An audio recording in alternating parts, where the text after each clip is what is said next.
ఆంధ్రాలో ఆంధ్ర డ్రైవర్ మీద కర్ణాటక డ్రైవర్ దాడి చేసినటువంటి సంఘటన ఇది. తమ బస్సుకి సైడ్ ఇవ్వలేదన్న అక్కసుతో కర్ణాటక ఆర్టీసీకి చెందిన బస్సు డ్రైవర్ ఏపీఎస్ఆర్టీసీ బస్సు డ్రైవర్పై దౌర్జన్యానికి దిగాడు. ఆవేశంతో ఊగిపోతూ మరికొందరు ప్రయాణికులతో కలిసి దాడికి తెగబడ్డాడు. అంతటితో ఆగకుండా వాళ్ళ బస్సులోకి బలవంతంగా ఎక్కించి గంటకు పైగా బస్సును లాగిస్తూ అలాగే కొట్టుకుంటూ తీసుకెళ్లారు.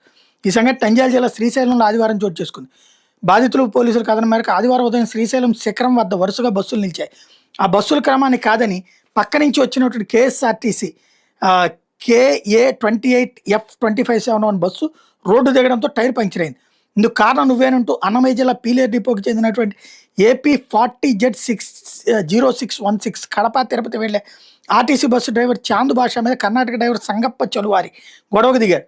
శిఖరం దాటి కొంత దూరం వెళ్లిన ఏపీ బస్సుని మార్గమధ్యంలో ఓవర్టేక్ చేసి అడ్డగించాడు. పీలేరు డ్రైవర్ చాందు భాష బస్సు దిగి అదేంటని అడగడానికి ప్రయత్నిస్తుంటే అతని మీద ఒక్కసారిగా విరుచుకుపడ్డారు.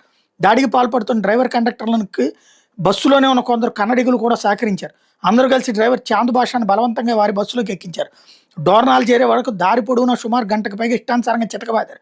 పీలేరు బస్సులో ఉన్న మరో సాయి డ్రైవర్ చాకచక్యంగా కేఎస్ఆర్టీసీ బస్సుని వెంబడించి డోర్నాల పోలీసులు సమాచారం అందించారు. దీంతో పోలీసులు గణేష్ చెక్ పోస్ట్ దగ్గర కర్ణాటక బస్సును అడ్డగించి చాంద్ భాషను విడిపించారు. ఘటనకు కారణమైనట్టు కేఎస్ఆర్టీసీ బస్సు డ్రైవర్ కండక్టర్లతో పాటు దాడికి పాల్పడిన ప్రయాణికులు విరూపాక్షయ్య మల్లికార్జునలను అదుపులో తీసుకున్నారు.